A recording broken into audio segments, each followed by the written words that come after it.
கர்த்தர் நல்லவர், நீங்கள் கர்த்தரால் ஆசீர்வதிக்கப்பட்டவர்கள்.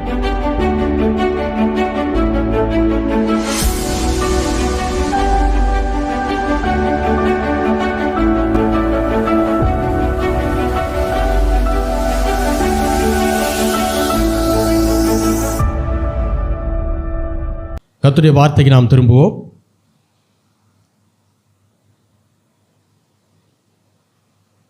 ஆதியிலே வார்த்தை இருந்தது, அந்த வார்த்தை தேவனிடத்தில் இருந்தது, அந்த வார்த்தை தான் தேவனாகவே இருந்தது. ஆகையினால் வார்த்தையினுடைய வல்லமையை முதலாவது நாம் புரிந்து கொள்ள வேண்டியது அவசியம். ஏனென்றால் வார்த்தையினாலே தான் தேவன் உலகங்களை உண்டு பண்ணினார். தேவன் எப்படி நன்மைகளை, ஏனென்றால் தேவன் படைத்த எல்லாமே நன்மையான காரியங்கள்.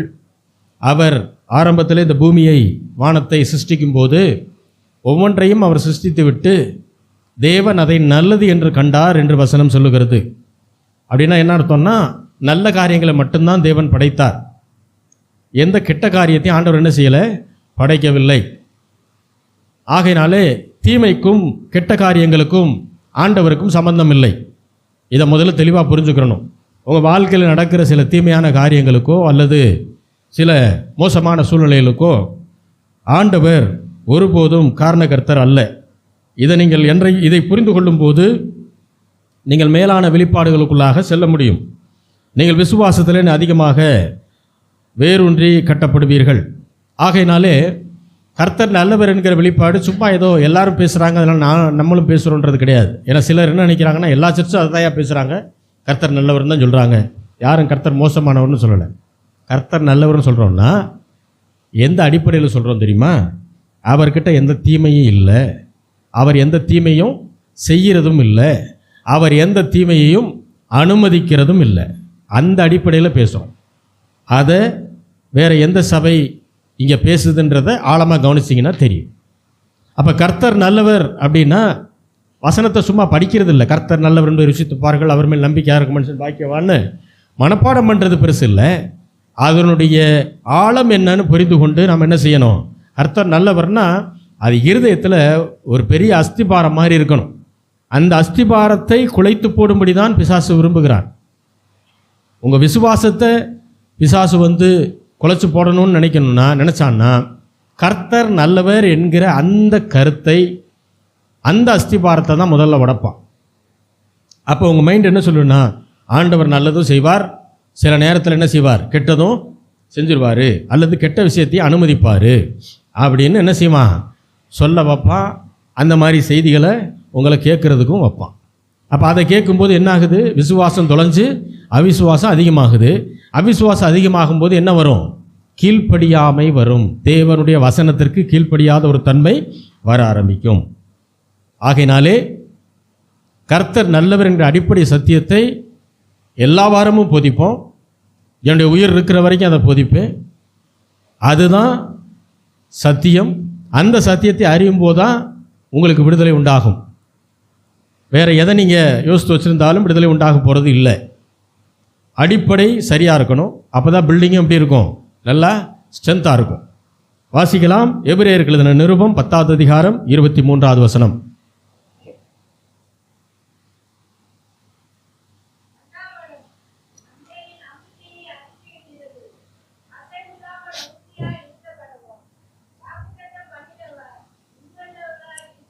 வாக்குத்தத்தம் பண்ணினவர் உண்மையுள்ளவராய் இருக்கிறாரே.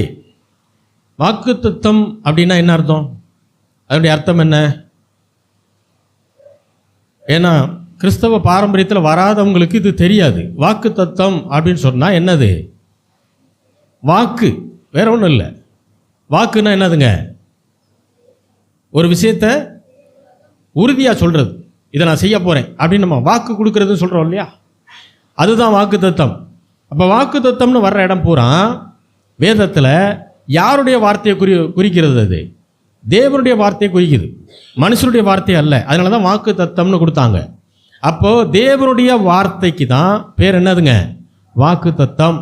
தேவன் நமக்கு ஒரு விஷயத்தை செய்கிறேன்னு சொல்கிறாரு பாருங்க, அதுக்கு பேர் தான் வாக்குத்தத்தம். சரி, இப்போ வாக்குத்தத்தம் பண்ணினவர் யார் பண்ணது? நம்முடைய ஆண்டவர் ஆகிய இயேசு கிறிஸ்து, பிதாவாகிய தேவன், திருத்துவ தேவன். அப்போ வாக்குத்தத்தம் பண்ணின அவர் எப்படிப்பட்டவராக இருக்காராம்? அப்படின்னா என்ன அர்த்தம்? அவர் உண்மையுள்ளவராக இருக்கிறார் அப்படின்னா என்ன அர்த்தம்? அதுக்கு அர்த்தம் என்ன? அவர் சொன்ன வார்த்தையை அவர் அப்படியே நிறைவேற்றுவார், இதுதான் அதனுடைய அர்த்தம். இப்போ எபிரேயர் 10:23 வாக்குத்தத்தம் பண்ணின தேவன் உண்மையுள்ளவர், அவர் சொன்னதை நிறைவேற்றுவார் அப்படின்னு எழுதப்பட்டிருக்குது. இன்னொரு பகுதியை வாசிக்கலாம். எரேமியா 18வது அதிகாரம் 6 முதல் 10 வசனங்கள்.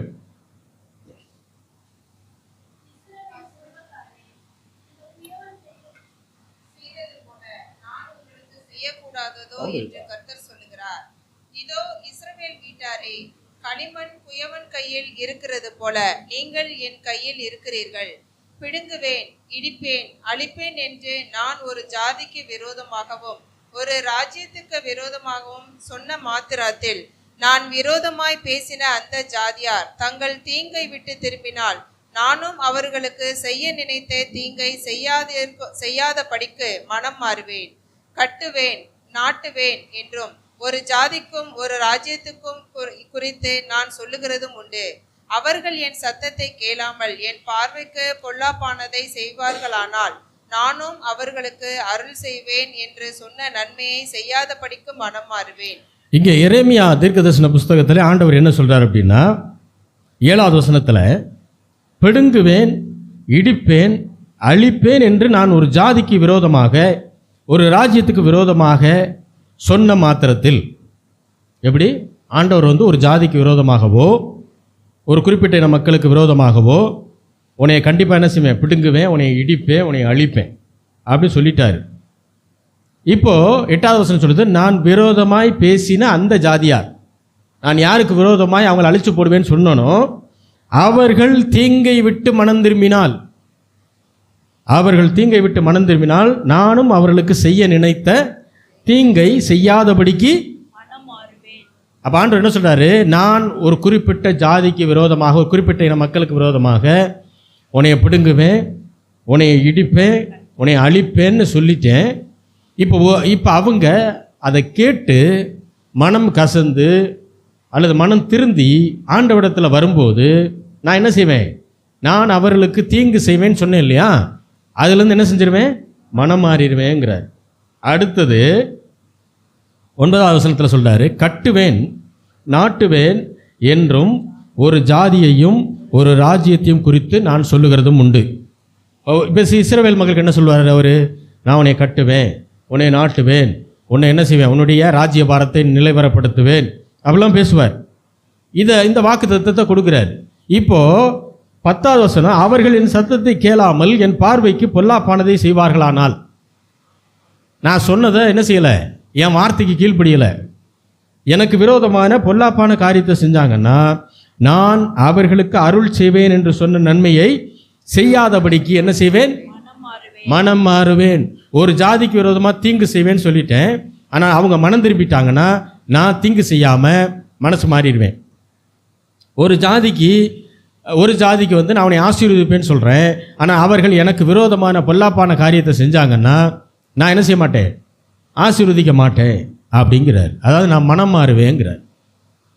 நம்ம படித்ததெல்லாம் என்னது, நான் கர்த்தர், நான் மாறாதவர், இயேசு கிறிஸ்து நேற்றும் இன்றும் என்றென்றைக்கும் மாறாதவர். அப்போ மாறாத தேவன் சொல்கிறாரு, இங்கே நான் மனம் மாறுவேங்கிறார். எங்கே, எரேமியா தீர்க்கதரிசன புஸ்தகத்தில். ஆனால் எபிரேயரில் படிக்கும்போது என்ன சொல்கிறாரு, வாக்கு தத்தம் பண்ணினவர் உண்மை உள்ளவராய் இருக்கிறார். அப்படின்னா என்ன அர்த்தம், வாக்கு தத்தம் செய்தவர் கண்டிப்பாக அதை நிறைவேற்றுவார்னு.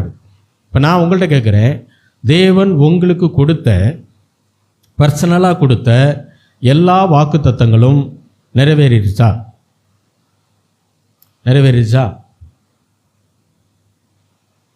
சிலது நிறைவேறி இருக்கும், சிலது நிறைவேறாமல் இருக்கும். எனக்கும் அப்படிதான்.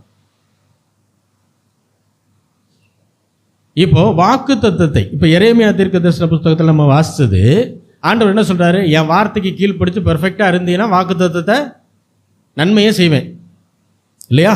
அதான் அவர் சொல்கிறாரு. அங்கே அதை கூட வாசிங்க, திரும்ப 9வது வசனத்தை வாசிங்க.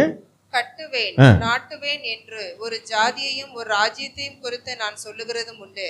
அவர்கள் என் சத்தத்தை கேளாமல் என் பார்வைக்கு பொல்லாப்பானதை செய்வார்களானால் நானும் அவர்களுக்கு அருள் செய்வேன் என்று சொன்ன நன்மையை செய்யாத படிக்க மனம் மாறுவேன். நான் ஒரு இனத்தை பார்த்து நான் உன்னை ஆசீர்வதிப்பேன்னு சொல்லிட்டேன்.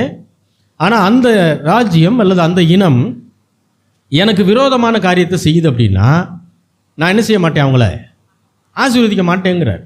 நான் மனசு மாறிடுவேங்கிறார். அப்போ ஆண்டவர் என்ன சொல்ல வர்றாரு, நீ என்னுடைய வார்த்தைக்கு கீழ்ப்படிஞ்சு கரெக்டாக நடந்தாதான் உனக்கு என்னது ஆசீர்வாதம்னு சொல்கிறார். அதானே இங்கே சொல்கிறாரு.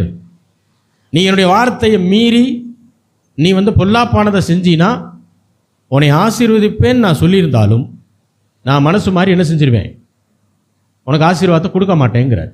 இதுதான் அவர் இங்கே சொல்கிறது. இப்போ நான் ஒரு கேள்வி கேட்குறேன். இந்த திண்டுக்கல் பட்டணத்தில் ஆண்டவர் எதிர்பார்க்கிற 100% பெர்ஃபெக்டான ஆள் யார்?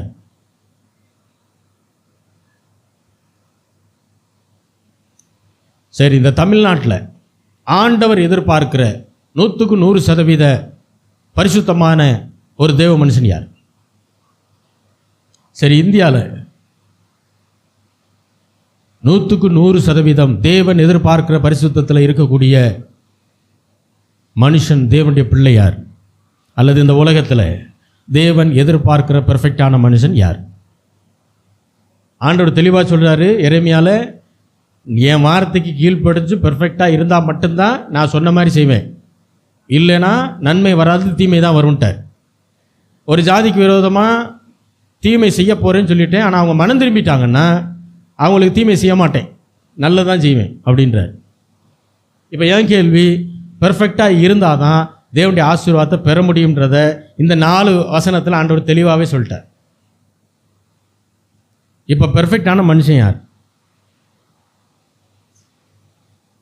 இந்த உலகத்தில்? தேவன் எதிர்பார்க்கிற பெர்ஃபெக்டான மனிதன், தேவன் எதிர்பார்க்கிற பரிசுத்தமான் யார் இருக்கிறா? ஒருவேளை நான் இப்படி சொல்கிறது புரியலன்னா, ரட்சிக்கப்பட்ட நாள்லேருந்து இன்னைக்கு வரைக்கும் ஒரு பொய் கூட சொல்லாத ஒரு மனுஷன் யார்? ஒரு பொய் கூட சொல்லாத ஒரு தேவ பிள்ளை, ஒரு தேவ மனிதன் யார்? பொய் பாவம். ஒரு பொய் கூட சொல்லாத ஒரு மனுஷன் யார்? அவன் தான் 100% பெர்ஃபெக்டானவன். அப்படி யாராவது இருக்காங்களா? அதனால தான் சொல்கிறேன், அவன் சரியில்லை, இவன் சரியில்லை, இவ அப்படி இருக்கிறா, அவ அப்படி இருக்கிறா, இந்த பேச்செல்லாம் முதல்ல மாறணும். இந்த பேச்சை முதல்ல ஆவிக்குரிய விசுவாசிகள்கிட்ட இருக்கவே கூடாது. நான் தான் ரொம்ப பெர்ஃபெக்ட்டு, அது பெர்ஃபெக்டே கிடையாது, இந்த பேச்சு என்ன செய்யக்கூடாது, இருக்கவே கூடாது. தேவனுடைய பார்வையில் எல்லாரும் இப்படி தான், குறைவுள்ளவர்கள் தான், எல்லாரும் பரிசுத்தத்தில் குறைவானவர்கள் தான். அப்போது உங்களுக்கும் எனக்கும் கொடுக்கப்பட்ட வாக்குத்தத்தம் எப்படி நிறைவேறும்? இல்லையா? ஆண்டவர் வாக்கு பண்ணிட்டாரு. நமக்கு பர்சனலாக சில வாக்குத்தத்தம் இருக்குது, சபைக்குன்னு ஒரு வாக்குத்தத்தம் கொடுத்துருக்காரு. என்ன வாக்குத்தத்தம்? இந்த வருஷத்தில் ஆண்டவர் கொடுத்த வாக்குத்தத்தம் சொல்லுங்கள் பார்ப்போம். யாரும் பின்னாடி திரும்பக்கூடாது, கரெக்டாக நேராக போய் சொல்லுங்கள். தேவனிடத்தில் அன்பு கூறுகிறவர்களுக்கு. என்னது? தேவனிடத்தில் அன்பு கூறுகிறவர்களுக்கா? கரெக்டாக சொல்லுங்கள் ஃபர்ஸ்ட்லேருந்து. அன்றியும் அவருடைய தீர்மானத்தின்படி ஆக மொத்தம் பார்த்து தான் சொல்லுவோம், மனப்பாடமாக நமக்கு தெரியாது. வாக்குத்தத்த வசனமே தெரியலன்னா எப்படி ஜெபம் பண்ணுவீங்க? வாக்குத்தத்தத்தை சொல்லித்தானே ஜெபம் பண்ணணும். அன்றியும், அதனால தான் விவரமாக பின்னாடி வச்சுருக்கோம், முன்னாடி மாட்டில் அதை. அன்றியும் அவருடைய தீர்மானத்தின்படி அழைக்கப்பட்டவர்களாய். அப்போ நம்மளை அழைத்ததே அவர் தான், அவருடைய தீர்மானம். தாயின் கருவில் இருக்கும்போதே எபினேசரை நம்ம ஊழியத்துக்குன்னு எடுக்கணும்னு அன்னைக்கே முடிவு பண்ணிட்டாரு. எபினேசர் எங்கே வேணால் போயிருக்கலாம், வளர்ந்த காலத்தில் எப்படி வேணால் வாழ்ந்துருக்கலாம், ஆனால் கடைசியில் எங்கே தான் வந்து சேரணும்? அவர் என்ன தீர்மானம் பண்ணாரோ அங்கே தான் வந்து சேரணும். இதே தான் உங்களுக்கும். அவருடைய தீர்மானத்தின்படி அழைக்கப்பட்டவர்களாய் தேவனிடத்தில். இதே ஆண்டவரை ஒரு காலத்தில் எனக்கு பிடிக்காமல் இருந்துச்சு, இன்னைக்கு ரொம்ப பிடிக்குது. அவரை தவிர அவர் அளவுக்கு யாரையும் பிடிக்கிறது இல்லை, அவரை எனக்கு ரொம்ப பிடிக்கும். ஏன் அப்படி சொல்கிறேன்னா,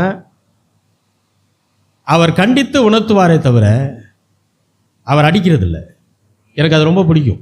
அவர் என்னை அடிக்கலை, நிறைய பேர் சொன்னாங்க, நான் வளர்ந்த காலத்துல எல்லாம் சின்ன பிள்ளையா இருந்த காலத்தில் உன்னை ஆண்டவர் அடிக்க போகிறார், நீ இப்படிலாம் பண்ணுற, உன்னை அடிப்பார் மிதிப்பார். நாங்கள் அவர் அடிக்கவே இல்லை.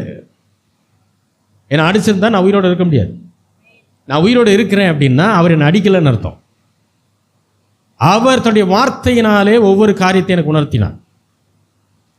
அப்போ அவருடைய தீர்மானத்தின்படி அழைக்கப்பட்டவர்களாய் தேவனிடத்திலே அன்பு கூறுகிறவர்களுக்கு சகலமும் நன்மைக்கு எதுவாய் நடக்கிறது என்று அறிந்திருக்கிறோம். கண்டிப்பா அறிஞ்சு வச்சிருக்கணும்.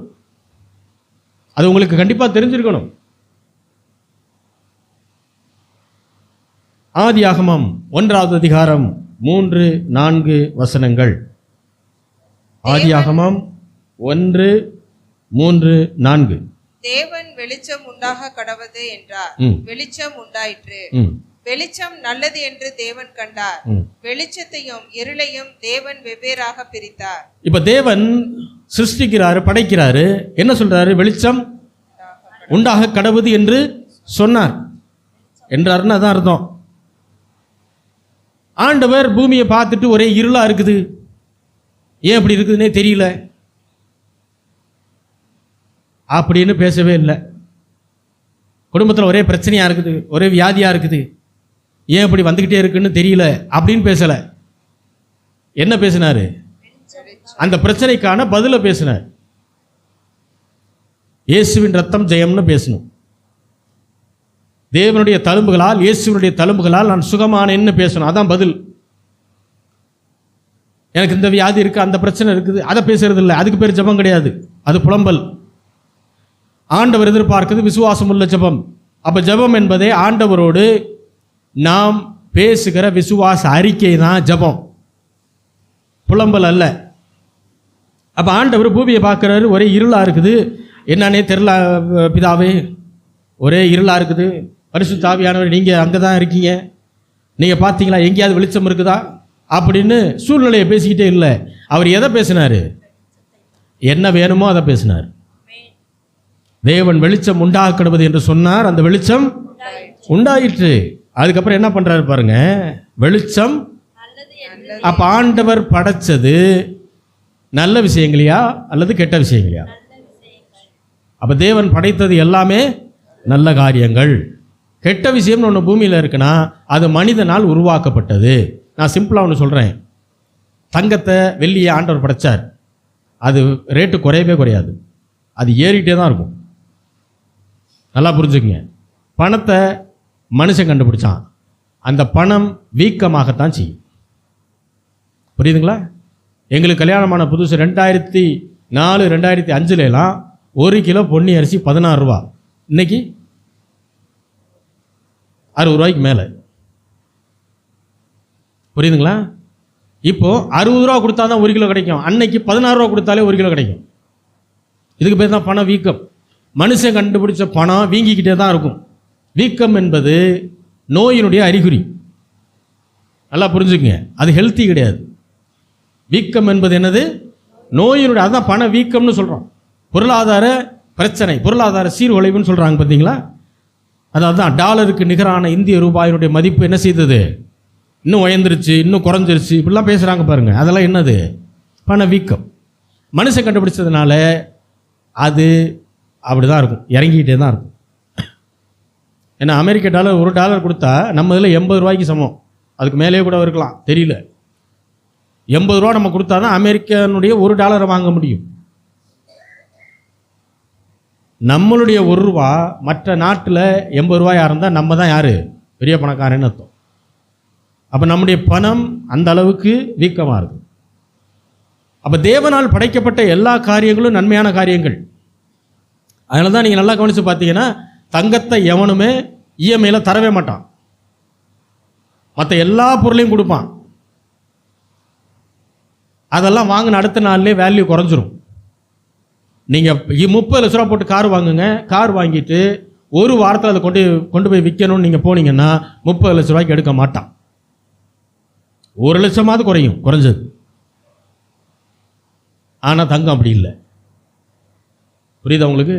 ஏன்னா தங்கத்தை படைத்தது தேவன். அவர் படைச்சதுக்கு எல்லாமே வேல்யூ ஜாஸ்தி, மனுஷன் கண்டுபிடிச்சது எல்லாமே வேல்யூ கம்மி. அதனால தான் தங்கத்தை எவனுமே உங்களுக்கு இஎம்ஐயில் தரமாட்டான். புரியுதா உங்களுக்கு? அப்போ எதைத்தான் நம்ம வாங்கணும்? புரியுதா உங்களுக்கு? அல்லேலூயா. 10 வருஷத்துக்கு முன்னாடி வாங்கின தங்கம் நம்ம ஒரு ரேட்டு கொடுத்து வாங்கியிருப்போம். இன்னைக்கு அதனுடைய விலை. இப்போ ஆண்டவர் பாருங்க, வெளிச்சம் உண்டா கடவுது என்றார், வெளிச்சம் உண்டாயிற்று, தேவன் அதை நல்லது என்று கண்டார். அடுத்த வார்த்தை ரொம்ப முக்கியம். வெளிச்சத்தையும் இருளையும் தேவன் வெவ்வேறாக பிரித்தார். இப்போ நான் கேட்குறேன், ஆண்டவர் வெளிச்சம் உண்டாக கடவுள்னு சொல்லிட்டார்ல, எங்கே பார்த்தாலும் வெளிச்சமாக தானே இருக்கணும். இருள் எங்கேருந்து வந்துச்சு? என்னைக்காவது யோசிச்சிருக்கீங்களா?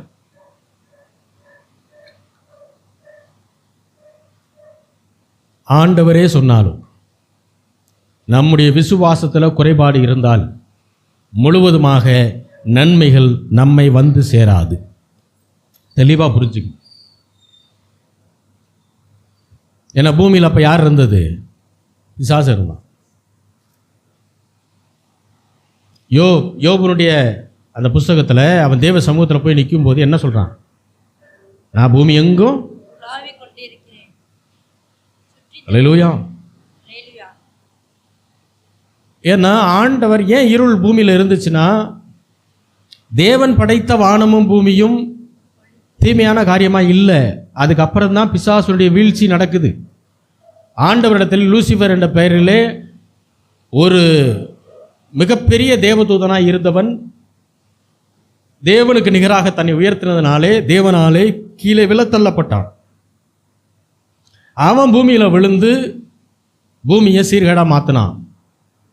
அதனால தான் ஆழத்தின் மேல் இருள் இருந்தது. ஆதியாகமம் 3வது அதிகாரம் 1 முதல் 6 வசனங்கள். ஆதியாகமம் தேவனாகிய கர்த்தர் உண்டாக்கின சகல காட்டு ஜீவன்களை பார்க்கிலும் சர்ப்பமானது தந்திரம் உள்ளதாய் இருந்தது. அது ஸ்திரீயை நோக்கி, நீங்கள் தோட்டத்தில் உள்ள சகல விருட்சங்களின் கனியையும் புசிக்க வேண்டாம் என்று தேவன் சொன்னது உண்டோ என்றது. ஸ்திரீ சர்ப்பத்தை பார்த்து, நாங்கள் தோட்டத்தில் உள்ள விருட்சங்களின் கனிகளை புசிக்கலாம், ஆனாலும் தோட்டத்தின் நடுவில் இருக்கிற விருட்சத்தின் கனியை குறித்து தேவன் நீங்கள் சாகாதபடிக்கு அதை புசிக்கவும் அதை தொடவும் வேண்டாம் என்று சொன்னார் என்றாள். சர்ப்பம், பாம்பு தந்திரம் உள்ளதாக இருந்தது. அவருடைய கேரக்டர் என்னது? தந்திரம் உள்ளதாக இருந்தது.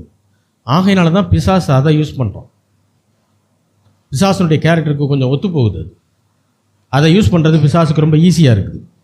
அதனால தான் என்ன பண்ணுறான், சர்ப்பத்தை அவன் உபயோகப்படுத்துகிறான். இன்றைக்கி பாருங்கள், தெரிஞ்சோ தெரியாமலோ பாம்பை பார்த்தோன்னு என்ன தான் பண்ணுவோம்? அதுக்கிட்ட யாருமே போக மாட்டோம், அதை வெறுப்போம். அல்லேலூயா. இப்போ அந்த சர்ப்பத்தை அவன் யூஸ் பண்ணும்போது அந்த ஏவாள் கிட்ட பேசுகிறான். என்ன பேசுகிறான்? நீங்கள் தோட்டத்தில் உள்ள சகல மரத்தினுடைய கனியையும் புசிக்க வேண்டாம் என்று தேவன் சொன்னாரா? எப்படி கேட்குறான்? தோட்டத்தில் இருக்கக்கூடிய சகல மரத்தினுடைய கனிகளையும் நீங்கள் சாப்பிடக்கூடாதுன்னு ஆண்டவர் சொல்லிட்டாரா?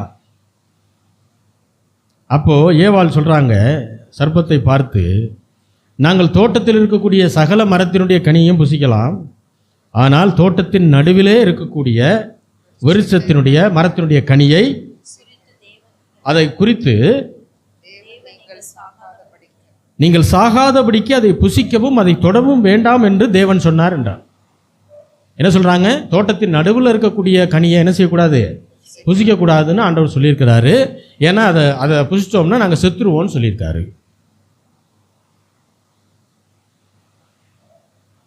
இப்போது 4வது வசனத்தில் பிசாசு என்ன சொல்கிறான் பாருங்க, ஏவாள் கிட்ட, நீங்கள் சாகவே சாவதில்லை. ஆனால் ஆண்டவர் என்ன சொன்னார்? அதை புசிக்கும் நாளிலே நீ ஆண்டவர் என்ன சொன்னாருங்க? அதை புசிக்கும் நாளிலே சாகவே கண்டிப்பா செத்துருவ. இது ஆண்டவர் சொன்ன வார்த்தை. பிசாசு என்ன சொல்றான்? நீங்கள் சாகவே சாவதில்லை. அது மட்டும் இல்லை, நீங்கள் இதை புசிக்கும் நாளிலே உங்களுடைய கண்கள் திறக்கப்படும், நீங்கள் நன்மை தீமை அறிந்து யாரை போல இருப்பீங்களா? விஷயம் என்னன்னா, ஏற்கனவே அவர்கள் தேவனை போல தான் இருக்காங்க. அது அவங்களுக்கு புரியலை. விஷயம் என்னன்னா, ஏற்கனவே ஆசீர்வாதமாக தான் இருப்பாங்க, ஆனால் அவங்களுக்கு புரியாது. ஏற்கனவே ஆண்டவர் சகல விதமான ஆசீர்வாதத்தினால நிரப்பியிருப்பார், ஆனால் இல்லாதவனை நினச்சிக்கிட்டு நினச்சி ஆளு கவலைப்பட்டுக்கிட்டே உட்காந்துருப்பாங்க. தேவன் ஏற்கனவே இவர்களை தேவனைப் போலதான், குட்டி தேவனைப் போலதான் உண்டாக்கினார். பிசாசு சொல்கிறான், உங்கள் கண்கள் திறக்கப்பட்டு நீங்கள் தேவர்களைப் போல ஆவீங்கன்னு சொல்கிறான்.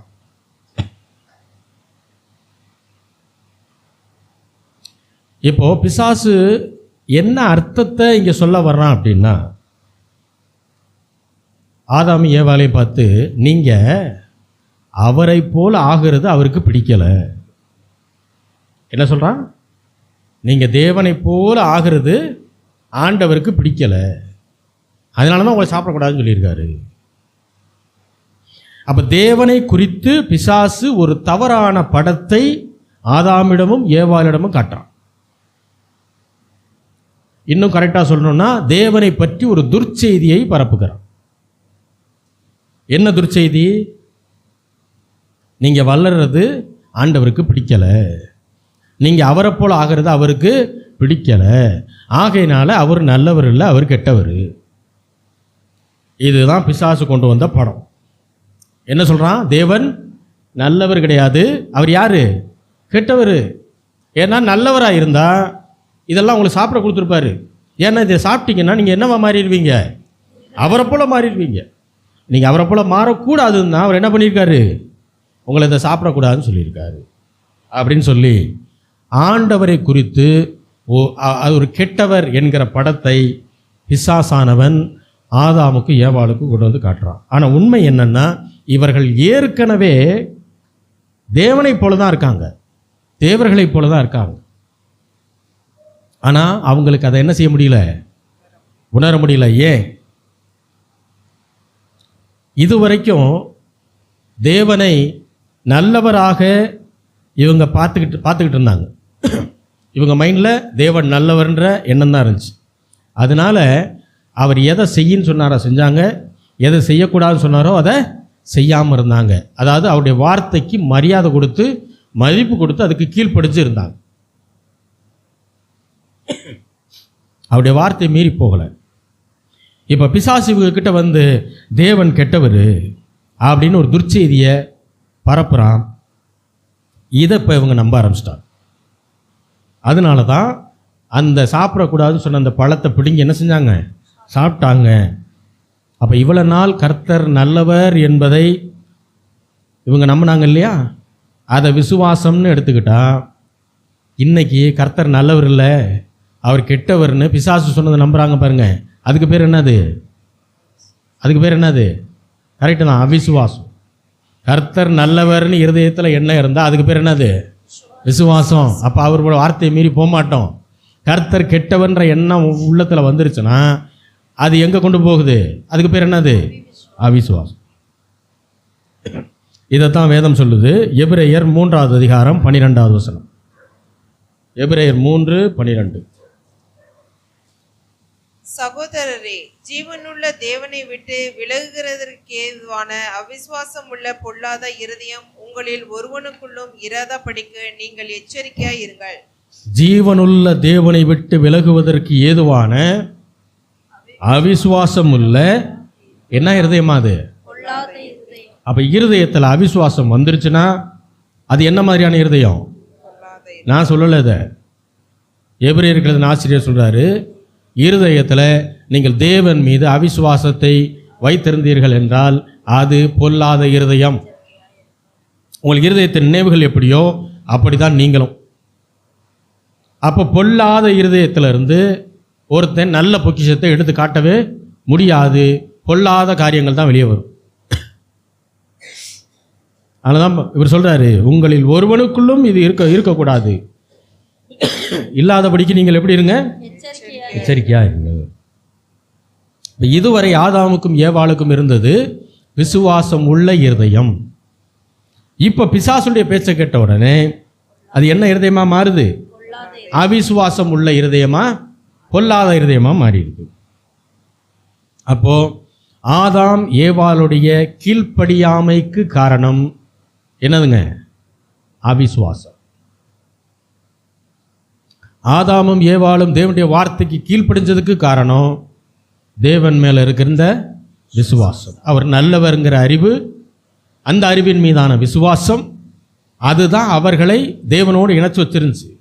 என்னைக்கு தேவன் கெட்டவர்ன்றதை பிசாசு சொன்னதை அவங்க நம்பினாங்களோ தேவன் மேலே இருந்த விசுவாசம் போயிடுச்சு, அவிசுவாசம் வந்துடுச்சு. அவிசுவாசம் வந்ததுனால தேவன் சொன்னதுக்கு இவங்க கீழ்ப்படியவில்லை. அப்போ விசுவாசம் உள்ள இருதயம் இருந்தால் என்ன செய்வாங்க அப்படின்னா தேவனுடைய வார்த்தைக்கு, தேவ மனிதனுடைய வார்த்தைக்கு கீழ்ப்படிவாங்க. விசுவாசம் இல்லாத இருதயம், அதாவது அவிசுவாசமான இருதயம் இருந்துச்சுன்னா தேவனுடைய வார்த்தைக்கு கீழ்ப்படிய மாட்டாங்க, தேவ மனுஷன் சொல்லுகிற வார்த்தைக்கும் சொல்லுகிற தேவனுடைய வார்த்தைக்கும் கீழ்ப்படிய மாட்டாங்க. இப்போ பிசாசு எதன் மீது கை வைக்கிறான் அப்படின்னா உங்களுடைய விசுவாசத்தின் மீது தான் அவன் கை வைப்பான். ஏன்னா ஆதாமுக்கு ஏவாளுக்கு அதான் நடந்துச்சு. அவருடைய விசுவாசத்தை அட்டாக் பண்ணா, கர்த்தரை கெட்டவர்னு சொல்லி என்ன செஞ்சான், கொடுத்தான். அப்போ விசுவாசம் ஆண்டவர் மீது சரியான விசுவாசம் உள்ள வந்துட்டா கீழ்ப்படிதல் வந்துடும். அவிசுவாசம் இருந்தால் கீழ்ப்படியாமை வரும். அப்போ ஒருத்தர் தேவனுடைய வார்த்தைக்கு கீழ்ப்படியலை அப்படின்னா உங்கள் குடும்பத்தில் நீங்கள் பார்க்கலாம், நண்பர்களிடத்தில் பார்க்கலாம், தேவனுடைய வசனத்துக்கு அவங்க கீழ்ப்படிய மாட்டிக்கிறாங்க அப்படின்னா என்ன அர்த்தம், அவங்களுக்குள்ள அவிசுவாசம் இருக்குன்னு அர்த்தம். தேவன் மீது நல்ல எண்ணம் இல்லை, தேவன் மீது விசுவாசம் இல்லைன்னு அர்த்தம். அப்போ தேவன் கெட்டவர் என்கிற துர்ச்செய்தியை பிசாசு கொண்டு வந்தான், அதை மனிதன் ஏற்றுக்கொண்டான். மனிதன் ஏற்றுக்கொண்டு அவிசுவாசமாக மாறினதுனால கீழ்ப்படியாமை வந்தது. புதிய உடன்படிக்கையில் ஆண்டவராகிய இயேசு கிறிஸ்து வந்தபோது, அவர் ஊழியத்தை செய்தபோது, தேவன் ஒருவரை தவிர நல்லவன் ஒருவனும் இல்லையே என்று சொல்லி நற்செய்தியை பரப்பினார். தேவன் மட்டும்தான் நல்லவன். அந்த வார்த்தை அவர் ஏன் சொன்னார், யாருக்கு தெரியாதா?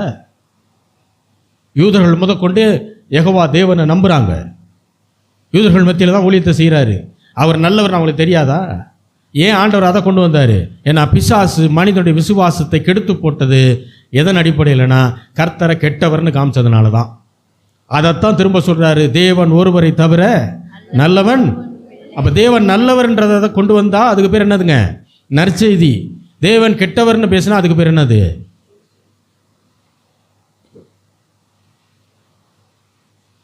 அந்த நற்செய்தியை ஏற்றுக்கொள்ளும் போது நமக்குள்ள விசுவாசம் வளரும், கீழ்ப்படிதலும் வரும். அப்போ கீழ்ப்படிதல் வரணும் அப்படின்னா தேவன் மேலே விசுவாசம் என்ன செய்யணும், வளரணும்.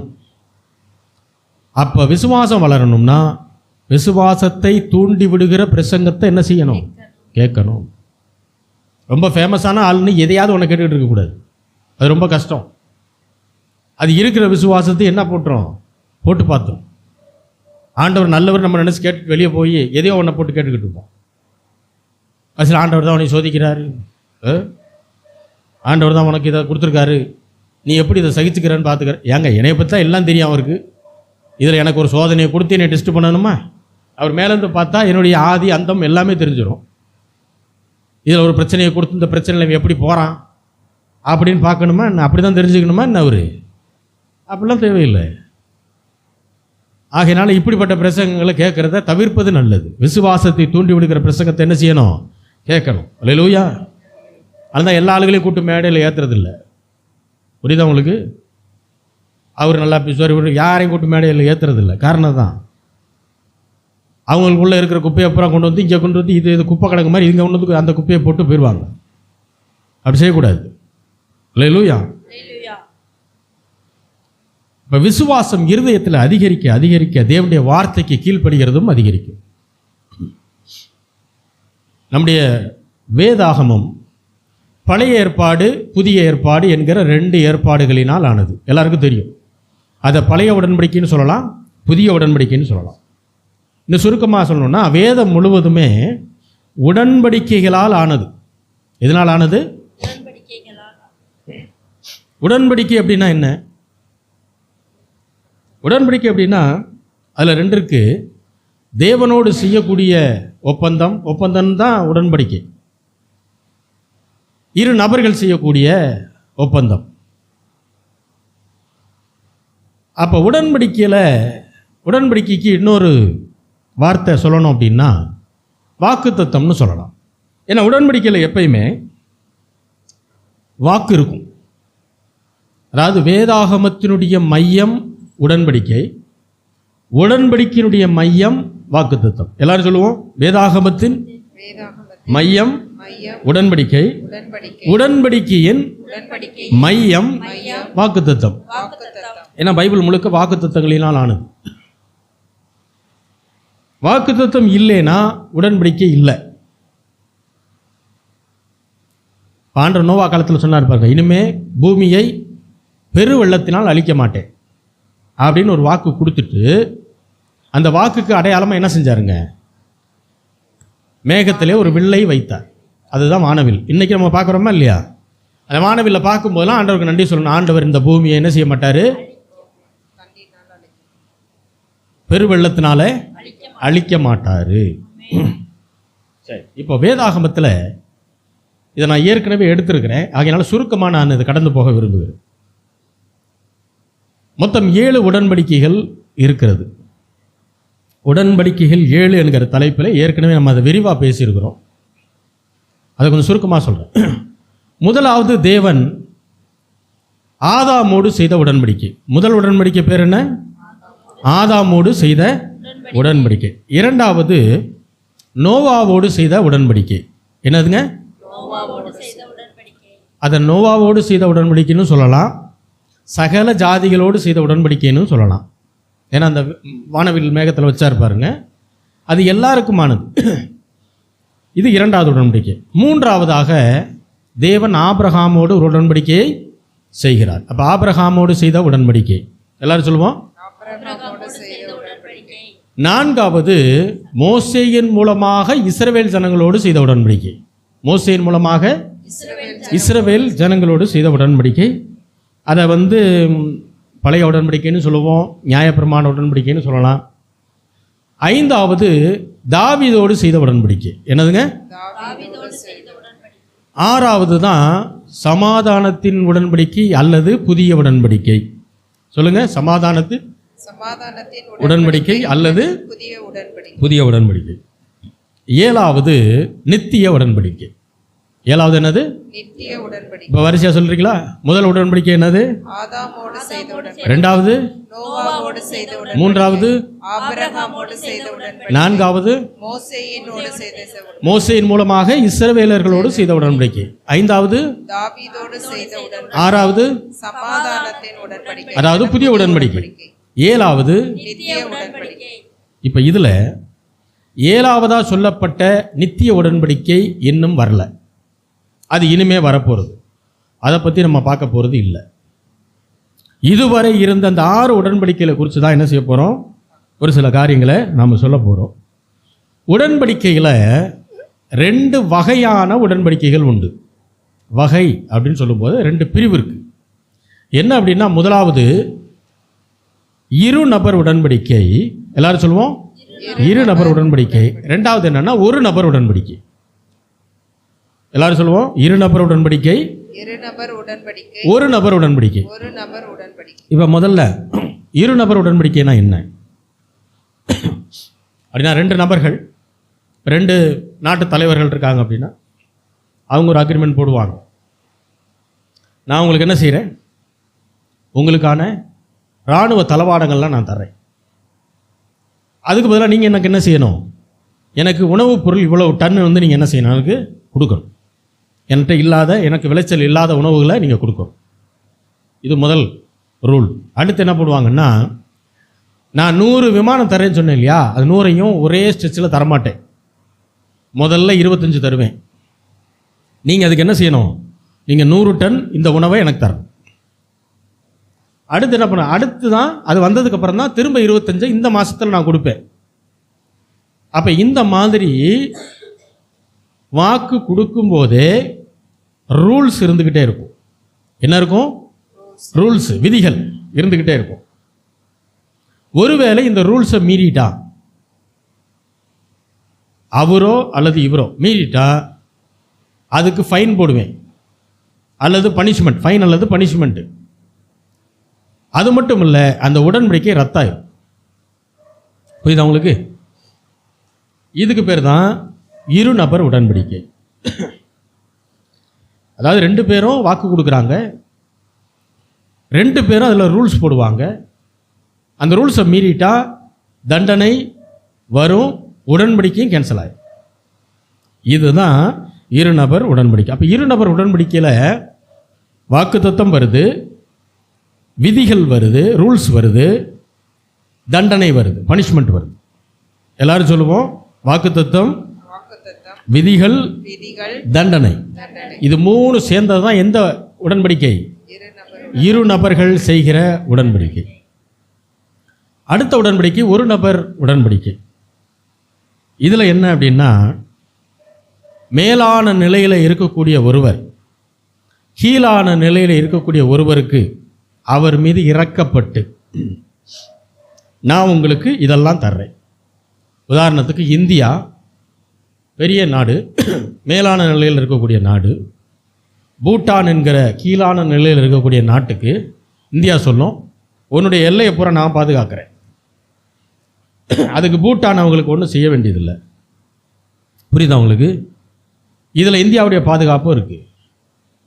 அப்போ இதை சொல்லும்போது இது ஒரு நபர் உடன்படிக்கை. ஏன்னா மேலான நிலையில் இருக்கக்கூடிய ஒரு நாடு கீழான நிலையில் இருக்கக்கூடிய ஒரு நாட்டுக்கு நான் இதை செய்கிறேன்னு சொல்லும்போது அதன் மீதான இரக்கத்தின் அடிப்படையில், கிருபையின் அடிப்படையில் செய்கிற காரியம். இதில் ரூல்ஸ் வராது, இதில் விதிகள் வராது. விதிகள் வரல அப்படின்னா விதியை மீறுற காரியமும் இருக்காது. விதியை மீறுற காரியம் இல்லைன்னா இதில் தண்டனையும் கிடையாது. இதுதான் ஒரு நபர் உடன்படிக்கை.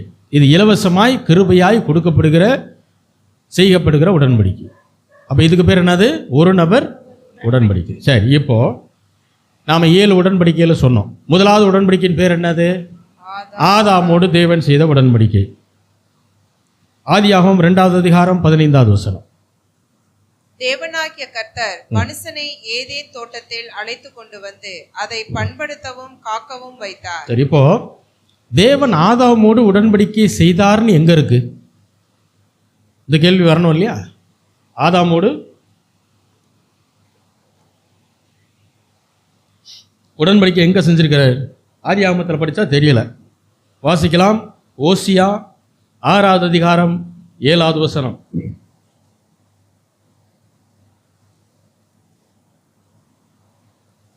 ஓசியா 6:7 பழைய ஏற்பாட்டில் தான் இருக்கு.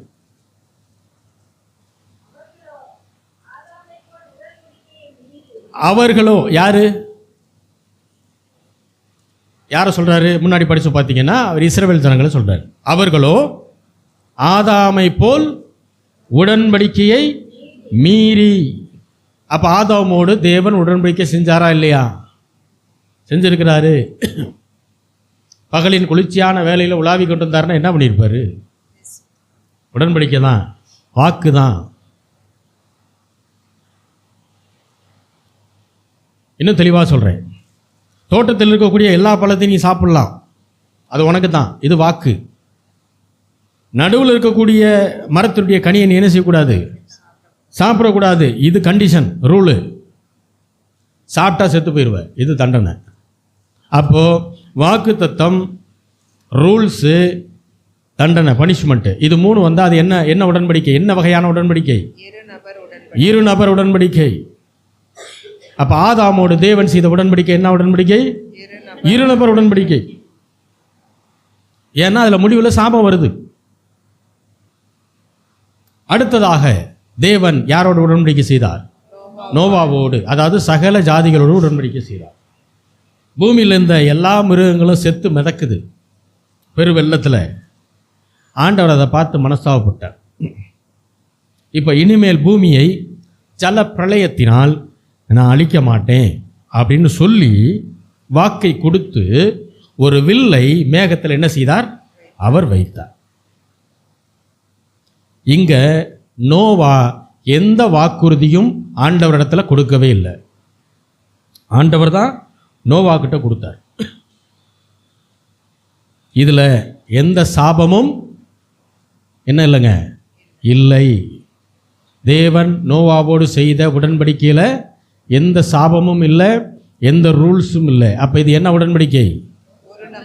ஒரு நபர் உடன்படிக்கை. இப்போ நான் கேட்குறேன், இன்னைக்கு வரைக்கும் அந்த உடன்படிக்கை காப்பாற்றப்பட்டிருக்கா இல்லையா? இன்னைக்கு நம்ம பார்க்குறோம் கண்கூடா. வானவில்லை பார்க்கும் போதெல்லாம் ஆண்டவருக்கு நன்றி சொல்லணும். உடன்படிக்கையை தேவன் இன்றைக்கும் என்ன செய்திருக்கிறார்? அதை சொன்ன மாதிரி நிறைவேற்றுகிறார். அடுத்து மூன்றாவதாக தேவன் யாரோடு உடன்படிக்கை செய்தார்? ஆபிரகாமோடு செய்தார். ஆதியாகமம் 15வது அதிகாரம் 6 முதல் வாசிப்போம். அவன் கர்த்தரை விசுவாசித்தான், அதை அவர் அவனுக்கு நீதியாக எண்ணினார். ஆபிரகாம் கர்த்தரை விசுவாசித்தான், அதை அவர் அவனுக்கு நீதியாக எண்ணினார். பின்னும் அவர் அவனை நோக்கி, இந்த தேசத்தை உனக்கு சுதந்திரமாக கொடுக்கும் பொருட்டு உன்னை ஊர் என்கிற கல்தேருடைய பட்டணத்திலிருந்து அழைத்து வந்த கர்த்தர் நானே என்றார். என்ன சொல்றாரு பாருங்க, உனக்கு இந்த தேசத்தை சொந்தமா கொடுக்கறதுக்காக தான் உன்னை கூட்டிட்டு வந்தேங்கிறார். வாசிக்க. அதற்கு அவன், கர்த்தராகிய ஆண்டவரே, நான் அதை சுதந்திரித்துக் கொள்வேன் என்று எதினால் அறிவேன் என்றான். அதற்கு அவர், இப்போ 18வது வசனம் போயிடலாம், ஏன்னா இந்த பகுதியெல்லாம் நம்ம ஏற்கனவே பார்த்துருக்கிறோம். அதனால 18வது வசனம். அந்நாளிலே கர்த்தர் ஆபிரகாமோட உடன்படிக்கை பண்ணி, அந்நாளிலே கர்த்தர் ஆபிரகாமோடு என்ன செய்தாராம்? உடன்படிக்கை பண்ணி. அதாவது இதுக்கு முன்னாடி சொல்லப்பட்ட சில காரியங்கள் இருக்கு பார்த்தீங்களா? அந்த 3 வயது கிடாரி அது இதெல்லாம் வரும். அது இப்போ நம்ம ரெஜிஸ்டர் ஆஃபீஸில் போய் பத்திரம் பதிகிறோம் பாருங்க, அது மாதிரியான ஒரு நிகழ்வு அன்றைய காலகட்டத்தில். அப்போ அதில் 2 பேரும் சைன் பண்ணணும் இல்லையா? பத்திரம் போட்டோம்னா 2 பேரும் சைன் பண்ணணும். விற்கிறவரும் சைன் பண்ணணும், வாங்குறவரும் சைன் பண்ணணும். ஆனால் இதில் நீங்கள் நல்லா கவனித்து பார்த்தீங்கன்னா அந்த அந்த அந்த மாமிச துண்டுகளை 2 சைடு போட்டு 2 பேரும் நடக்கணும். ஆபிரகாம் இந்த சைட்லேருந்து அங்கிட்டு போகணும், கர்த்தர் அங்கேருந்து இங்கிட்டு வரணும். ஆனால் நீங்கள் நல்லா கவனித்து பார்த்தீங்கன்னா அப்படி பண்ணால் அது 2 நபர் உடன்படிக்கை ஆயிரும். புரியுதா? ஆனால் ஆண்டவர் அங்கே 1 நபர் உடன்படிக்கை தான் செய்கிறார். எப்படி தெரியுமா? ஆபிரகாமுக்கு அயர்ந்த நித்திரை வர பண்ணிட்டார். பத்திரம் பதிவு பண்ண போன பத்திர ஆஃபீஸில் போய் தூங்குறாமே. புரியுதா உங்களுக்கு? நீ அந்த பகுதியை படித்து பார்த்தீங்கன்னா தெரியும். அவன் தூங்கிட்டு இருக்கிறான். அவனை தூங்க விட்டுட்டு இவர் கடந்து வந்துட்டார். கர்த்தருடைய மகிமை என்ன செஞ்சிருச்சு? அக்கினியில் கடந்து வர்றார். அப்படின்னா என்ன அர்த்தம்? ஓ சம்மதம்லாம் உன்னுடைய வாக்கெல்லாம் எனக்கு தேவையில்லை, நான் உன்னோடு பண்ணக்கூடிய உடன்படிக்கை என்ன உடன்படிக்கை? அதைத்தான் இங்கே சொல்லுது 18வது வசனத்தில், அந்நாளிலே கர்த்தர் ஆபிரகாமோடு. அப்போ கர்த்தர் தான் ஆபிரகாம் கூட உடன்படிக்கை பண்ணுறாரு.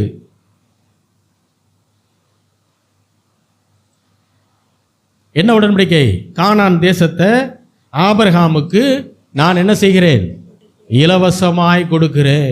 கிரயத்துக்கு இல்லை, கிரயத்துக்கு இல்லை, இலவசமாக தர்றேங்கிறாரு. அதுக்கு பதிலாக நீ எனக்கு என்ன செய்வேன்னு ஆண்டவர் கேட்கவே இல்லை. புரியுதா உங்களுக்கு? அது மட்டுமல்ல, அந்த உடன்படிக்கையில் எந்த சாபமும் கொடுக்கப்படவில்லை, எந்த ரூல்ஸும் ஆண்டவர் போடலை.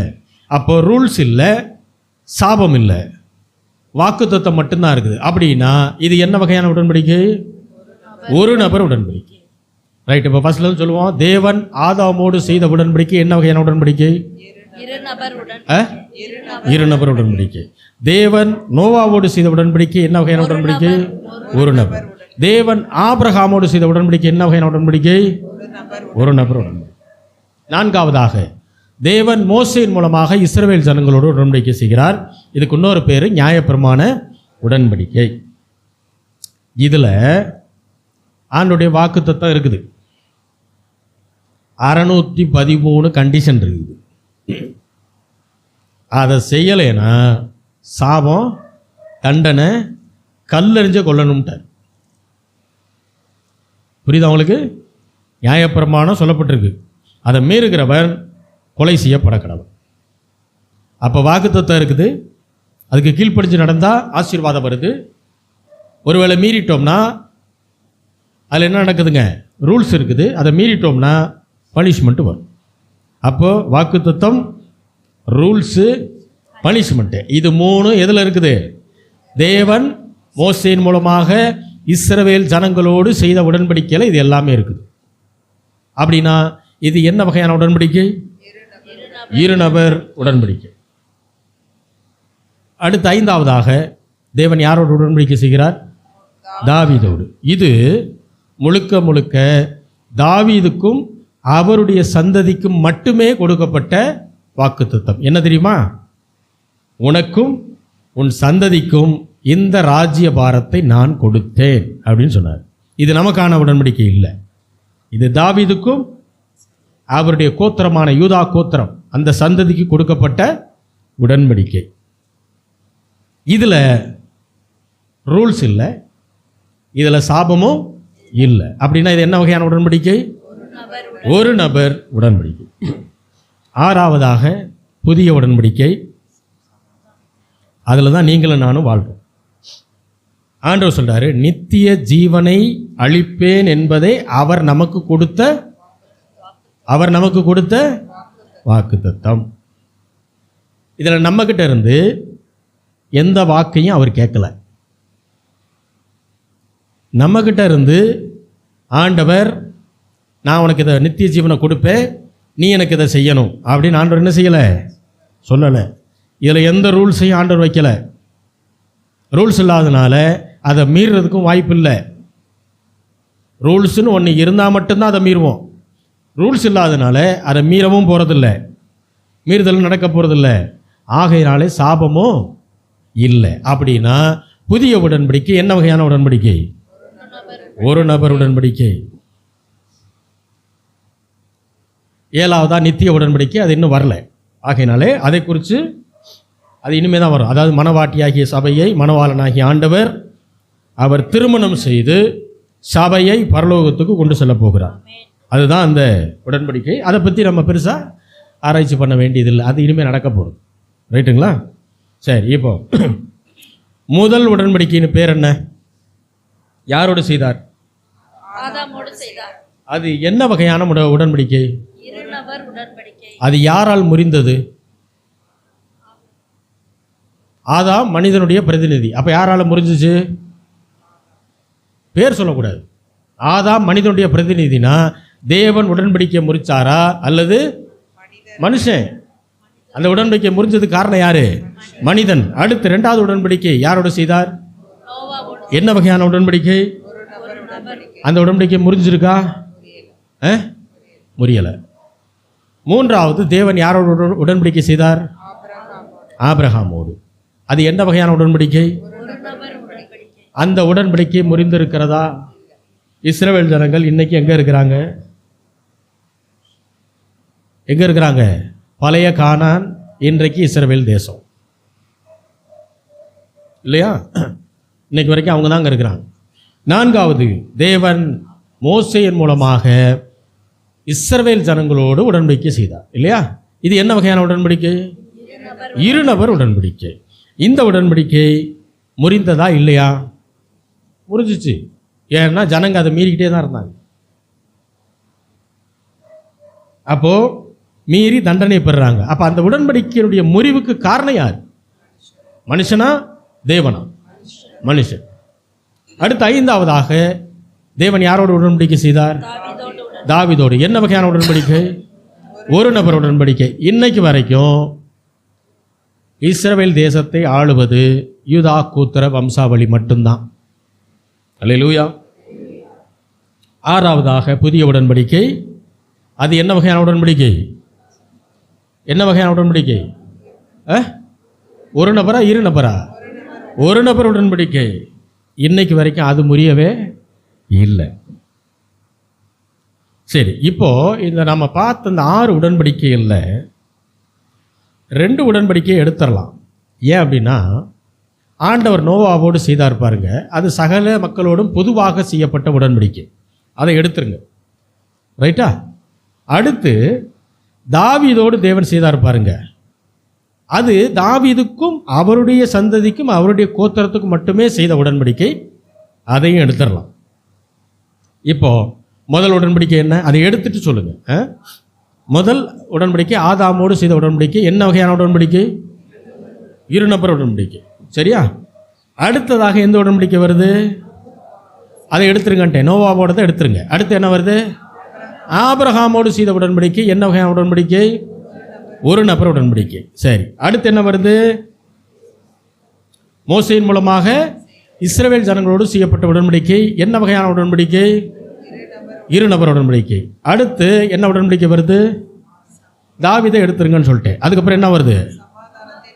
அதாவது புதிய உடன்படிக்கை, நம்மோடு செய்த உடன்படிக்கை. அப்போ ஆதாமோடு செய்த இருநபர் உடன்படிக்கை, ஆபிரகாமோடு செய்த ஒரு நபர் உடன்படிக்கை, அடுத்து மோசையோடு அதாவது இஸ்ரவேல் ஜனங்களோடு செய்த இருநபர் உடன்படிக்கை,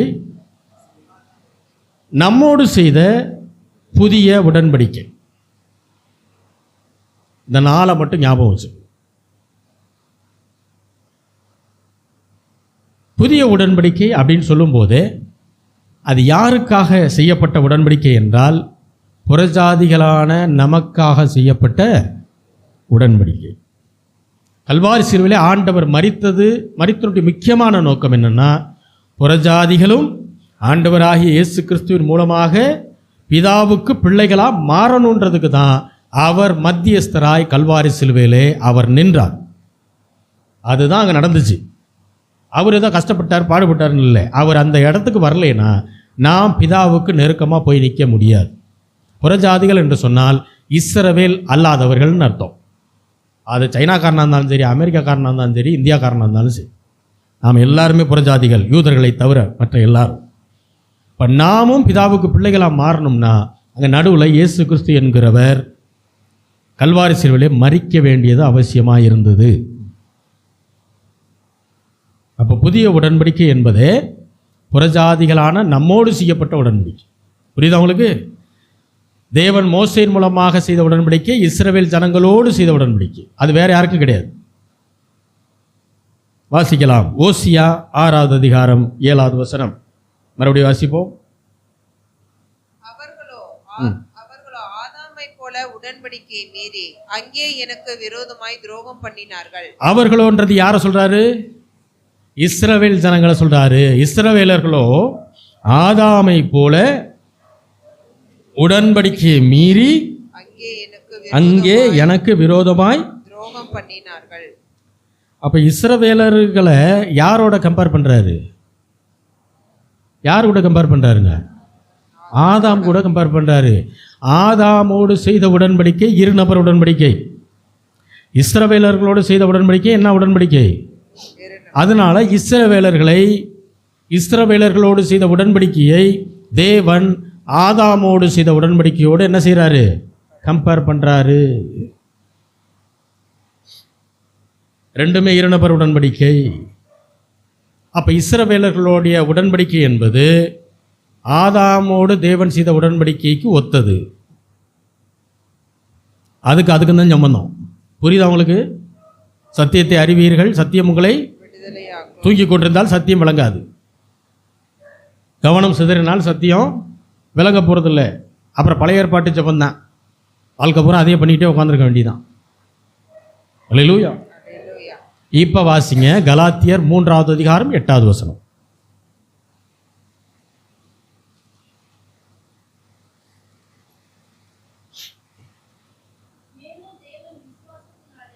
புறஜாதிகளை நீதிமான் ஆக்குகிறார் என்று வேதம் முன்னாக கண்டு உனக்குள் சகல ஜாதிகளும் ஆசீர்வதிக்கப்படும் என்று ஆபிரகாமுக்கு சுவிசேஷமாய் முன்னறிவித்தது. மேலும் தேவன் விசுவாசத்தினாலே புறஜாதிகளை நீதிமான்கள் ஆக்குகிறார் என்று புறஜாதிகளை அதாவது நம்மளை ஆண்டவர் எப்படி நீதிமானா மாத்துறாராம்? பலி செலுத்துறதுனால இல்லை, பஸ்கா பண்டிகை அனுசரிக்கிறதுனால இல்லை, புனிதர்கள்ட்ட போய் ஜெபம் பண்ணுறதுனால இல்லை, மாதாவை கும்புறதுனால இல்லை. ஹலோ, இயேசு கிறிஸ்துவை விசுவாசிப்பதன் மூலமாக புறஜாதிகளான நம்மை தேவன் என்ன செய்கிறாரா? நீதிமான்கள் ஆக்குகிறார் என்று வேதாகமம் முன்னதாகவே கண்டு ஆண்டவருடைய வார்த்தைக்கு அது முதலே தெரியும். தெரிஞ்சு என்ன பண்ணுச்சான்? உனக்குள் சகல ஜாதிகளும் ஆசீர்வதிக்கப்படும் என்று யாருக்கு சொல்லப்பட்டது? ஆபிரகாமுக்கு சுவிசேஷமாய் சொல்லப்பட்டது. அப்ப புறஜாதிகளோடு தேவன் செய்த உடன்படிக்கை அதை யாரோட கம்பேர் பண்றாரு? ஆபிரகாமோடு தேவன் செய்த உடன்படிக்கையோட கம்பேர் பண்றாரு. ஏன்னா ஆபிரகாமோடு தேவன் செய்த உடன்படிக்கை ஒரு நபர் உடன்படிக்கை, புறஜாதிகளோடு தேவன் செய்த புதிய உடன்படிக்கையும் ஒரு நபர் உடன்படிக்கை. ஆதாமோடு தேவன் செய்த உடன்படிக்கை இருநபர் உடன்படிக்கை. இஸ்ரவேல் மக்களோடு தேவன் செய்த உடன்படிக்கை இரு நபர் உடன்படிக்கை. அப்போ இஸ்ரவேலரோடு தேவன் செய்த உடன்படிக்கையும் ஆதாமோடு தேவன் செய்த உடன்படிக்கையும் ஒன்று, புறஜாதிகளான நம்மோடு செய்த உடன்படிக்கையும் ஆபிரகாமோடு செய்த உடன்படிக்கையும் ஒன்று. அப்போ ஆபிரகாமுக்கு ஆவிக்குரிய நேரடி வாரிசு நம்ம தான், யூதன் கிடையாது. அல்லேலூயா. அவன் மாம்ச பிரகாரமான வாரிசு, ஆவிக்குரிய வாரிசு, நேரடி வாரிசு நம்ம. ஆபிரகாமோடு என்ன உடன்படிக்கை செய்தாரோ அதே உடன்படிக்கை தான் உங்களோட என்னோட செய்திருக்கிறார். அதே ஒரு நபர் உடன்படிக்கை. இதில் தண்டனை கிடையாது, சாபம் கிடையாது, எதுவும் கிடையாது. கிரிக்கு தக்க பலன் தான் இருக்குது. தீமை செஞ்சால் தீமை, நன்மை செஞ்சால் நன்மை, அந்த பலன் உண்டு. ஆனால் சாபம் கிடையாது. அல்லேலூயா. நியாயப்பிரமாணத்தின் சாபம் உங்களுக்கு எனக்கும் கிடையாது. அல்லேலூயா. அப்போ புறஜாதிகள் ஒரு நபர் உடன்படிக்கை, ஆபிரகாம் ஒரு நபர் உடன்படிக்கை. அப்போ புறஜாதிகளான நம்மோடு செய்த உடன்படிக்கையும் ஆபிரகாமோடு செய்த உடன்படிக்கையும் ஒன்று. அநேகருக்கு இது புரியறதில்ல. ஆபிரகாமின் ஆசீர்வாதம்னு பேசினாலே ஏதோ சத்தியத்துக்கு விரோதமாக பேசிட்டாங்கன்ற மாதிரி வர்றாங்க. ஆபிரகாமுக்கு என்னெல்லாம் வாக்கு பண்ணினாரோ அது பூரா நேரடியாக நமக்கு உண்டு. எத்தனை பேர் விசுவாசிக்கிறீங்க? விசுவாசிச்சாதான் நீங்கள் என்ன செய்ய முடியும்? பிழைக்க முடியும். கர்த்தருடைய கிருபையினாலே அவருடைய ரத்தத்தினாலே கழுவி நம்ம நீதிமன்றங்களாய் மாற்றியிருக்கிறார். ஆனால் ஆசீர்வாதத்தை பெறணும்னா ஆபிரகாமோடு செய்த உடன்படிக்கை ஆண்டவர் என்னோட செஞ்சுருக்கிறாருன்னா, ஆபிரகாமுக்கு ஒரு தேசத்தையே கொடுப்பாருன்னா எனக்கு ஒரு 2 ஏக்கர் தர மாட்டாரா என்ன? அல்லேலூயா. விசுவாசம் பெருசாக இருக்கணும். அதனால தான் பெரியவர்கிட்ட எப்பயுமே பெருசாக கேட்கணும், சின்ன சின்னதாக கேட்டுக்கிட்டு இருக்கிறது இல்லை. விசுவாசம் வளரணும். ஆபிரகாமை தேவன் அவருடைய விசுவாசத்தின் மூலமாகத்தான், அந்த விசுவாசத்தை தான் நீதியாக எண்ணினார். நம்மையும் நாம் அவரை விசுவாசிக்கும் போது தான் நாமும் நீதிமான்களாய் ஆக்கப்படுகிறோம். ஆபிரகாமுக்கு கானான் தேசத்தை தேவன் விசுவாசத்தின் மூலமாக கொடுத்தார். புறஜாதிகளான நமக்கு பரம கானானாகிய பரலோகத்தை தேவன் விசுவாசத்தின் மூலமாகத்தான் தருகிறார். அல்லேலூயா.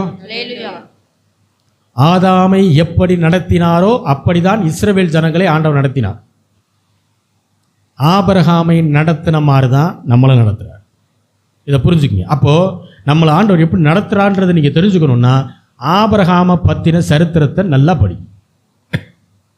அவர் என்னெல்லாம் நன்மை செஞ்சார், என்னெல்லாம் அவருக்கு தோல்வி வந்துச்சு, எதுலெல்லாம் வெற்றி பெற்றார், என்னென்ன ஆசீர்வாதம்லாம் அவர் பெற்றுக்கொண்டார், அது பூரா எனக்கு அப்படின்னா எனக்கு வரணும்னா நான் அவரை நல்லா படிக்கணும்.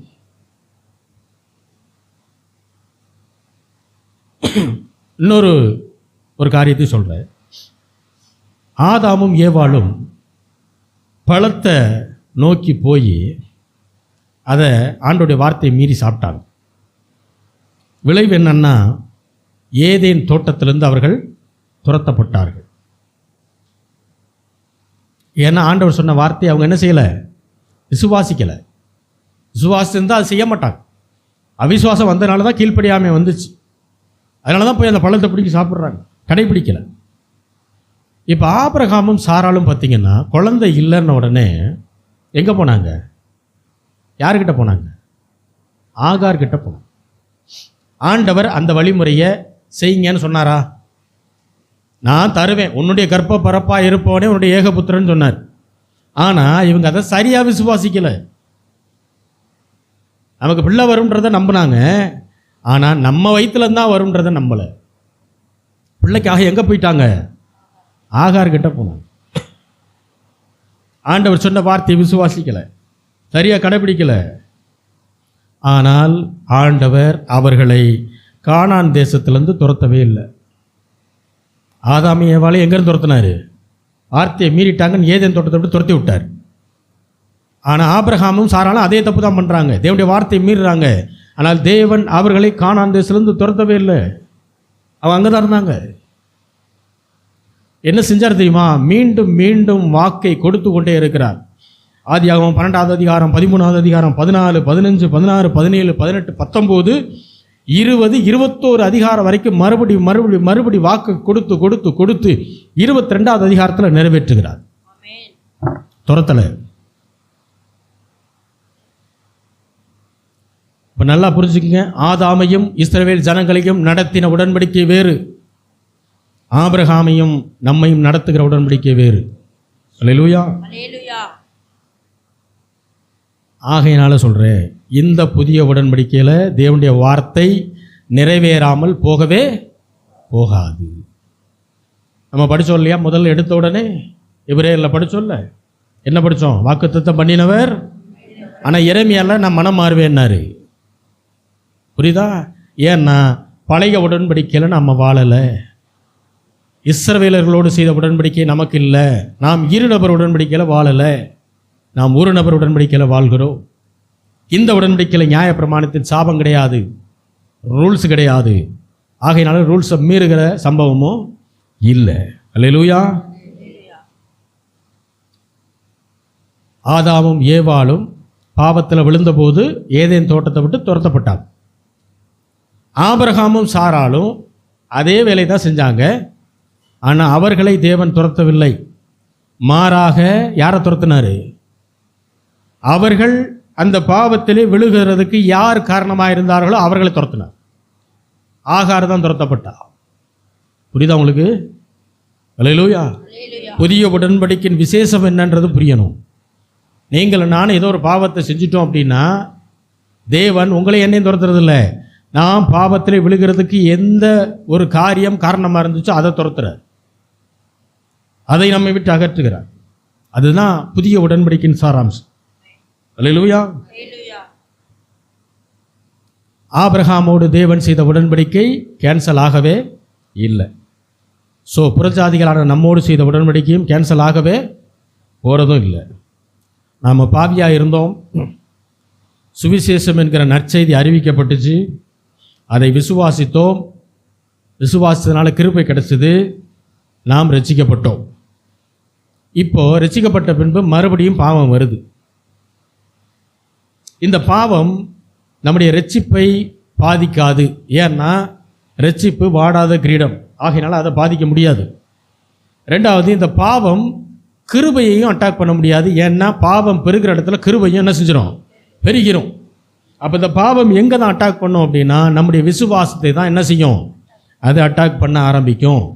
விசுவாசம் என்னும் கப்பல் பாவத்தினால என்ன செய்யப்படுமா? சேதப்படும். ஏன்னா ரட்சிப்பை நாம் பெறுவதற்கு நமக்கு முதல்ல இருந்தது ஆண்டவர் மீதான விசுவாசம். அப்போ விசுவாசம் என்னும் கப்பலை சேதப்படுத்திட்டா கீழ்ப்படியாமை வந்துடும். கீழ்ப்படியாமை வந்துட்டா பாவத்தை நோக்கி நம்ம என்ன செய்ய ஆரம்பிச்சிருவோம்? போக ஆரம்பிச்சிடும். அதனால நான் எப்பயுமே சொல்லுவேன், ஏதாவது ஒரு பாவம் தெரிஞ்சோ தெரியாமலோ பண்ணிட்டா உடனே ஆண்டவர்கிட்ட வந்துடணும். ஆண்டவர் விட்டு தூரமாக போகக்கூடாது, சர்ச்சுக்கு வராமல் இருக்கக்கூடாது. அப்போ தான் சர்ச்சில் முன்னாடி வந்து உட்காரணும். அல்லேலூயா. அதாவது ஆண்டவர்கிட்ட இன்னும் நெருங்கிடணும். அவரால் மட்டும்தான் கழுவி சுத்திகரிக்க முடியும். வேறு எங்கே போனாலும் உங்களை என்ன செய்வாங்க? நியாயந்திரத்துக்கு தான் இருப்பாங்க. ஆண்டவர்கிட்ட வந்தால் மட்டும்தான் மன்னிப்பு. அல்லேலூயா. ஆகையினால தான் பிசாசு ஆதாம்கிட்ட ஏவாள்கிட்டையும் போய் தேவன் கெட்டவர், அவர் நல்லவர் இல்லை அப்படிங்கிற துர்ச்செய்தி என்ன செய்தான்? அவன் பரப்பினான். நீங்கள் கடவுளை போல் ஆகிறது அவருக்கு பிடிக்கலை. அதனால தான் அவர் என்ன செய்கிறாரு? நன்மை தீமை அறியத்தக்க மரத்தினுடைய கனியை நீங்கள் சாப்பிடக்கூடாதுன்னு அவர் சொல்லியிருக்கிறாரு. ஆகையினால நீங்கள் நல்லவர் நினச்சிக்கிட்டு இருக்கீங்க பாருங்கள், அவர் நல்லவர் கிடையாது, அந்த கர்த்தர் கெட்டவர்னு சொல்கிறோம். அப்போ அவிசுவாசம் நிறைய நமக்கு வரணும் அப்படின்னா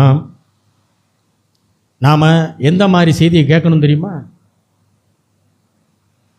கர்த்தர் தான் கொரோனாவை கொண்டு வந்தார்,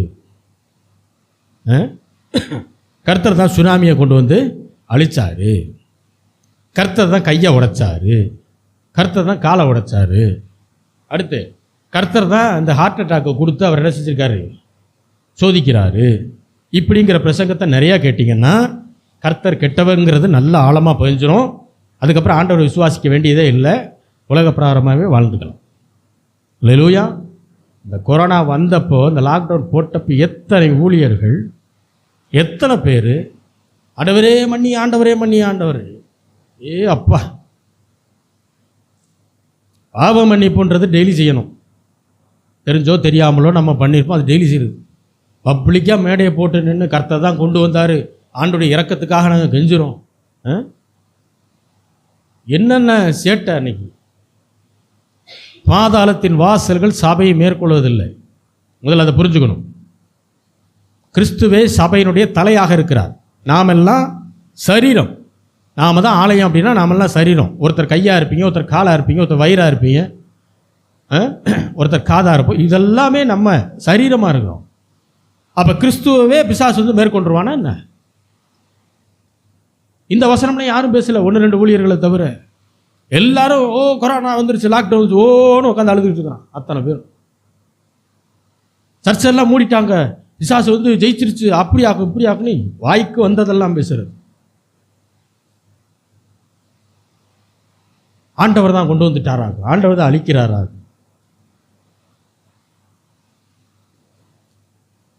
கர்த்தர் நல்லவர்ன்ற செய்தியை கேட்ட விசுவாச மக்களுமே அதில் போய் உட்காண்டாங்க. இப்படி நான் அன்னைக்கு கூட அந்த சேனல்லாம் திருப்பலை, ஞாபகம் வச்சுக்கோங்க. அந்த சேனல் பக்கம்லாம் நான் திருப்பவே மாட்டேன்.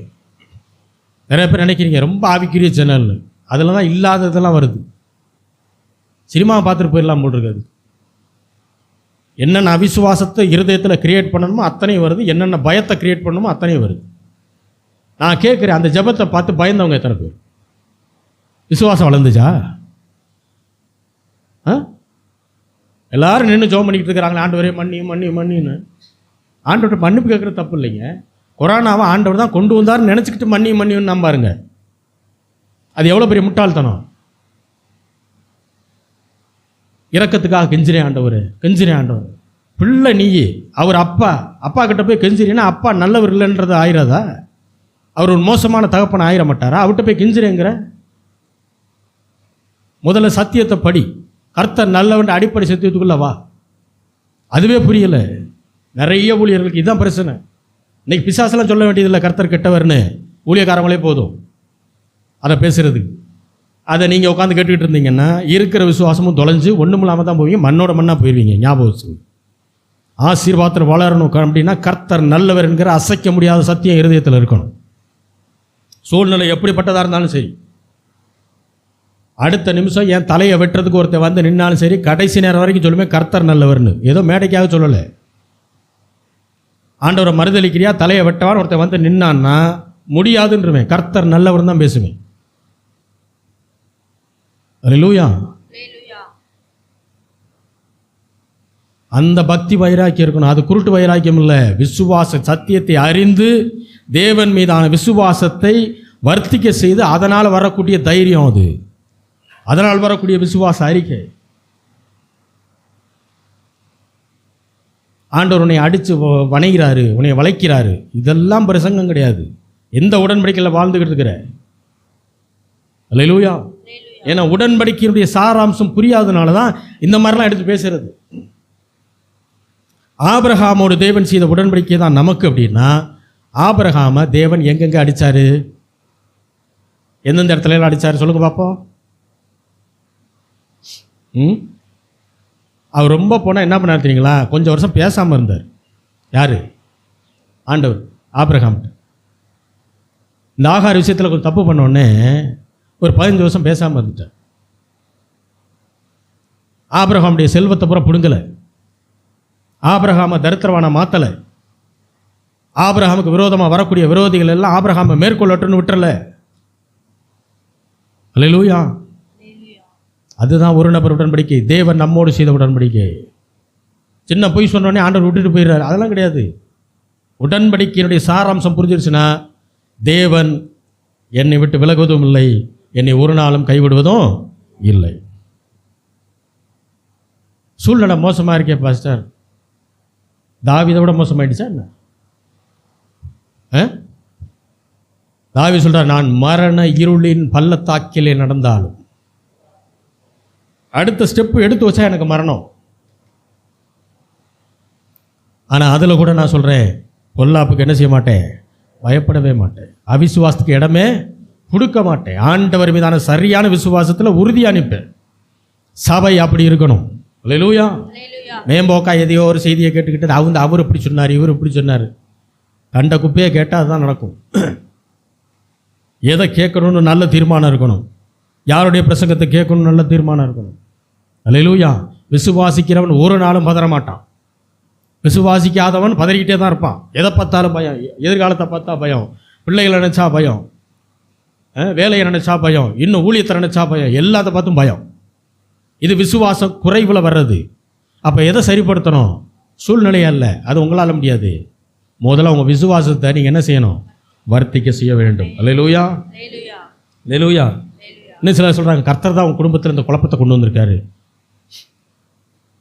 குழப்பத்தை உண்டு பண்ணுகிறவர் கர்த்தர் அல்ல, அவர் சமாதானத்தின் தேவன். அல்லேலூயா.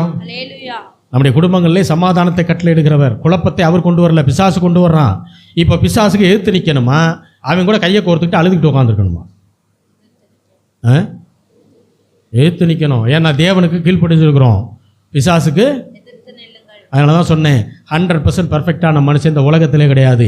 ஆனால் தேவன் கொடுத்த வாக்குத்தத்தம் நிறைவேறுமா அப்படின்னா கண்டிப்பாக ஒரு நபர் உடன்படிக்கையிலே தேவன் சொன்ன எல்லா வாக்குத்தத்தமும் ஏற்ற நேரத்தில் நிறைவேறும். அல்லேலூயா. இதுக்கு இந்த உடன்படிக்கையை குறித்ததான அந்த அறிவு இருக்கும்போது தான் நாம் அதை சரியாக செயல்படுத்த முடியும். நமக்கு பெரிய நம்பிக்கை வரும்.